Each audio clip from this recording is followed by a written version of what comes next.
Salam sejahtera, terima kasih karena bersama dengan saya di Nazlin Unity Channel. Case siasatan fashion valet. Apa cerita? Macam senyap, tapi rupa-rupanya ini yang berlaku. Azam Baki akhirnya mengumumkan bahwa siasatan terhadap kes fashion valet sudah selesai oleh SPRM. Wow. Jadi kita nak tunggu ada yang didakwa atau tiada. SPRM telah melengkapkan kertas siasatan berhubung pelaburan beberapa entiti kerajaan dalam syarikat pengendali platform e-dagang fashion valet Sdn Berhad. Ketua Pesuruhjaya SPRM Azam Baki berkata, kertas siasatan itu telah diserahkan kepada pengarah bahagian perundangan dan pendakwaan SPRM untuk kajian dan pertimbangan. Keputusan berhubung siasatan ini akan diperoleh dalam masa yang terdekat, katanya dalam kenyataan hari ini. Sebelum ini, Perdana Menteri Anwar Ibrahim telah mengarahkan Khazanah Nasional Berhad Khazanah untuk melakukan audit dalaman bagi menyiasat kerugian pelaburan bernilai 43.9 juta ringgit dalam fashion valet Sdn Berhad. Anwar yang juga pengurusi Khazanah berkata, arahan tegas itu sebagai memaknai pengumumannya sebelum ini yang mengarahkan Jabatan Audit Negara melakukan pengauditan terhadap 2,000 syarikat berkaitan kerajaan GLC. Pada 2018, Khazanah dan PNB telah melabur masing-masing 27 juta ringgit dan 20 juta ringgit untuk pegangan minoriti masing-masing dalam fashion valet. Azam sebelum ini berkata, SPRM telah membuka kertas siasatan berhubung kerugian pelaburan berkenan serta memberi jaminan siasatan akan dijalankan secara adil dan profesional. Sekian dulu untuk kali ini. Jangan lupa tinggalkan komen anda, tekan butang subscribe. Jumpa lagi. Bye-bye. Salam sejahtera. Terima kasih karena bersama dengan saya di Nazlin Unity Channel. Ada netizen yang mengucapkan tahniah kepada Mahathir kerana kali ini ada orang yang sudah berani menentang beliau. Kalau sebelum ini banyak kata-kata, banyak cadangan Mahathir yang ramai yang macam tak berani sangat nak lawan. Kali ini apa yang Mahathir cakap rupa-rupanya orang dah mula lawan. Itulah ramai yang kata nasihat kepada Tun Mahathir, cepatlah berehat daripada dunia politik supaya jangan sampai anda kehilangan kehormatan anda, kata mereka. Apa yang Mahathir ucapkan baru-baru ini? Mahathir cadangkan digubal undang-undang hanya 2 parti politik bertanding dalam pilihan raya di Malaysia.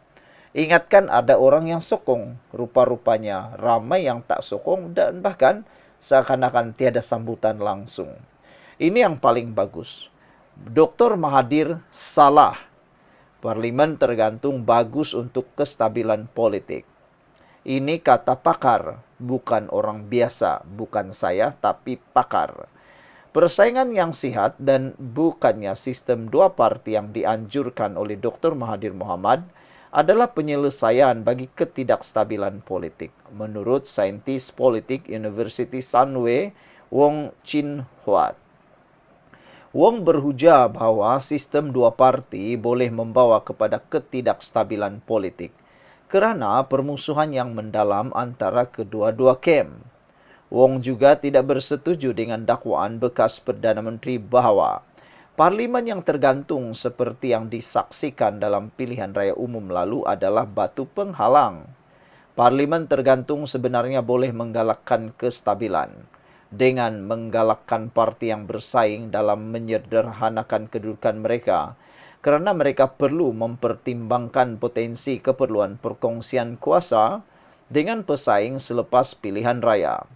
Inilah sebabnya negara seperti Jerman dan Denmark mempunyai kestabilan politik dengan parlimen tergantung. Jerman sentiasa menyaksikan parlimen tergantung selepas pilihan raya pertama selepas Perang Dunia Kedua. Selama lebih 3 dekad, Denmark telah diperintah oleh kerajaan minoriti, katanya kepada Malaysia kini. Parlimen tergantung terjadi apabila tiada mana-mana blok politik meraih majoriti untuk menubuhkan kerajaan. Wong berkata, sistem dua parti di Malaysia akan menggalakkan kedua-dua kem memburuk-burukkan satu sama lain untuk meraih sokongan pangkalan pengundi sendiri, seperti yang ditunjukkan pada tahun 2008-2015 yang merupakan situasi paling hampir negara kepada sistem dua parti. Lebih teruk lagi, sistem dua parti tidak mampan dan akan berubah mengikut penguasaan satu parti kerana terlalu menumpukan kuasa. 3 pakatan pembangkang pertama tumbang selepas pilihan raya kedua. Mereka kerana parti mereka tidak melihat masa depan dengan berpindah ke pusat. Apabila yang keempat berjaya pada 2018, gabungan pembangkang baru BN hancur atas sebab yang sama tambahnya. Semalam, Mahathir yang menerajui UMNO dan BN selama lebih 2 dekad menggesa parlimen, memberi mandat bahawa hanya 2 parti dibenarkan. Dia kesal kerana lanskap politik kini dipenuhi dengan parti serpihan yang menghalang pembentukan kerajaan yang stabil. Ahli sains politik itu juga tidak yakin dengan mewujudkan sistem 2 parti di Malaysia kerana terlalu menumpukan kuasa. Wong berkata, sehingga wujudnya padang persaingan sama rata, sistem pilihan raya first past the post tidak akan membawa kepada sistem dua parti. Sebaliknya, mewujudkan dominasi satu parti gabungan. Jika PHBN memenangi PRU16 dengan majoriti mudah sebelum mengira kerusi daripada GPS, GRS dan warisan, bersatu mungkin akan gulung tikar. Malah sebelum itu Anwar Ibrahim dikabarkan akan cuba meraih penyertaan PAS dalam kerajaannya sebaik sahaja Presiden PAS Abdul Hadi Awang turun dari pentas politik. Menyekat peruntukan Parlimen PN nampaknya sebahagian daripada perancangan itu tambahnya. Menurut Wong, penguasaan satu gabungan parti adalah ancaman sebenar kepada kestabilan politik di Malaysia.